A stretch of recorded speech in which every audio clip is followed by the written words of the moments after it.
अखिल भारतीय श्री गुरुदेव सेवा मंडल गुरुकुंज आश्रम के अंतर्गत केंद्रीय प्रचार विभाग द्वारा श्री गुरुदेव क्रांति ज्योति यात्रा का आयोजन किया गया है। 9 अगस्त से 31 अगस्त तक विदर्भ में ये यात्रा अलग अलग जगह भ्रमण करेगी। स्वतंत्रता संग्राम के दौरान शहीदों के बलिदान से हमारा देश 15 अगस्त 1947 को ब्रिटिश गुलामी से स्वतंत्र हुआ।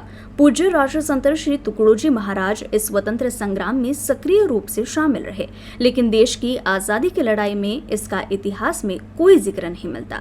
साथ ही राष्ट्र संत श्री तुकडोजी महाराज का नाम अब तक भारत के राष्ट्र पुरुष की सूची में नहीं है। ये जानकारी लोगों तक पहुंचाना जरूरी है।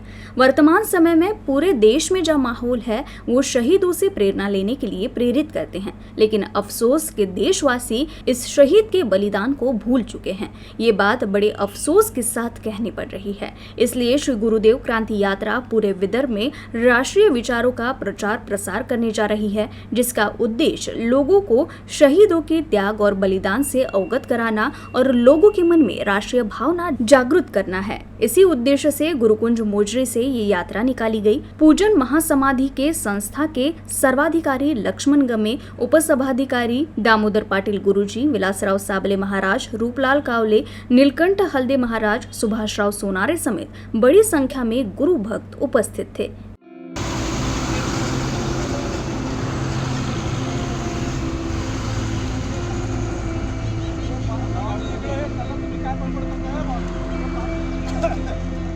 यात्रा प्रमुख आहे सुशील बोर्डे आणि ही यात्रा नेमकी 9 तारखेलाच का याच्या मागचं एक कारण असं आहे की 8 ऑगस्ट 1942ला मुंबईला गवाले या टँकवर महात्मा गांधींनी घोषणा केली होती की आता या देशामध्ये शांततेनं काही राज्य मिळणं शक्य नाही आहे, म्हणून आता सर्वांना एकच नारा दिला त्यांनी, करा अथवा मरा। आणि त्याची जोड आपल्या महाराष्ट्रात राष्ट्रसंत मुंबईला न जाता इथे त्यांना त्या मुंबईचा समाचार त्यांना कळला आणि त्यांनी 9 तारखेला यावलीमधून या क्रांतीला सुरुवात केली आणि संपूर्ण विदर्भात जवळजवळ 100-125 गावामध्ये ही यात्रा 11 जिल्ह्यामध्ये परत येणार आर्विलाचे समारोप आहे आणि या ठिकाणी मग ती आपली परत येईल 31 ऑगस्ट।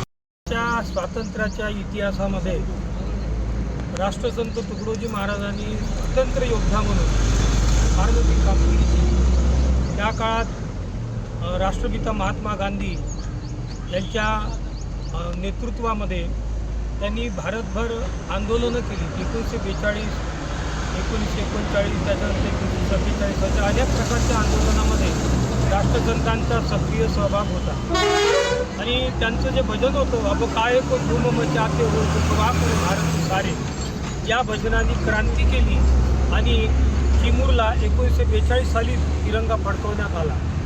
अशा प्रकारे त्यांच्या या भजनाची जागृती पाहून इंग्रजांनी त्यांना अटक केली आणि जेलमध्ये टाकलं।